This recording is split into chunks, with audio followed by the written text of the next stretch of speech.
Well guys, the rear wheel is on, the chain's on, but it's not tensioned up yet. I was putting the chain on, it's a ZJ type chain, whatever you call it. So it's got to be pinned over. And as I've got one of these little Italian devices, and as I was tightening it all up, just getting the O-rings in and squashing the plate on, got it to where I wanted it to be, and I heard a crack. And the aluminium casing that the tool's made of decided to crack in half. So it's on, but I've got to borrow my mate's peening tool now, because mine ain't going to peen it over, because as you screw it in, it starts opening up the crack and it just puts all the energy into that rather than peening over. So what have I done? There we go. Back wheel's on, looking quite nice. I've got the little foot fitted to the side stand. The centre stand is now on. I've got my new sprocket on the front. The water pump's not connected up yet. I'll show you why in a minute. The silver's come out quite nice. My grubby prints are all over it, so I've got to clean that off a little bit. The reason why this radiator's off is because I was just installing some of the electrics, and I had to get the coil pack through that gap there, so I took the radiator off. So that's why that's not on. I've got the crash bar mounts sort of lightly situated. That one's got to be a lot higher up, but it's just sat there for the minute. Once I've done the carbs, the carb cable will come over and sit just there. I haven't sprayed the front mudguard fender yet. I have got the blue for it. I sprayed up the discs, but I don't know whether I like it, to be honest. I've kind of changed my mind now I've seen it. However, easy enough to scrape off. The mudguard is just sitting there sort of loosely. I was just doing a trial fit. I've sealed and glued on the screens because they had come off. The other radiator is in situ.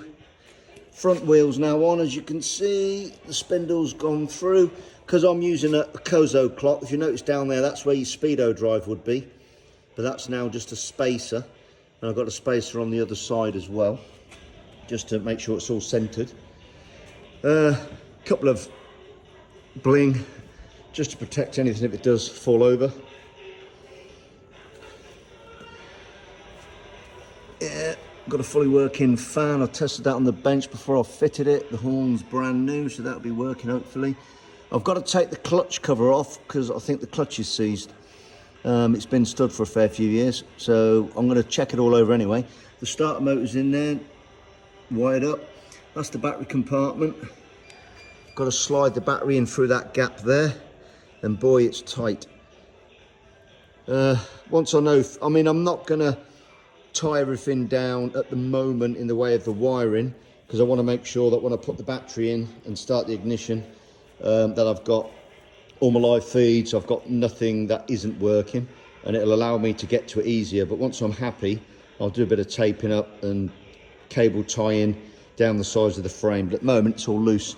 The caliper's all ready to bleed, ready to put fresh fuel in and bleed. I'm not happy with that. That was like from the trip we done a couple of years ago now, and that sort of touches every now and again, and it's just worn through. So I'll probably put an extender on the back of there and move it out a couple of inches maybe. There's plenty of clearance there, so it's sort of sat there like that. Yeah, I'm not happy with that. Rally tanks are on, all capped off. Rear fender mudguard, whatever you want to call it.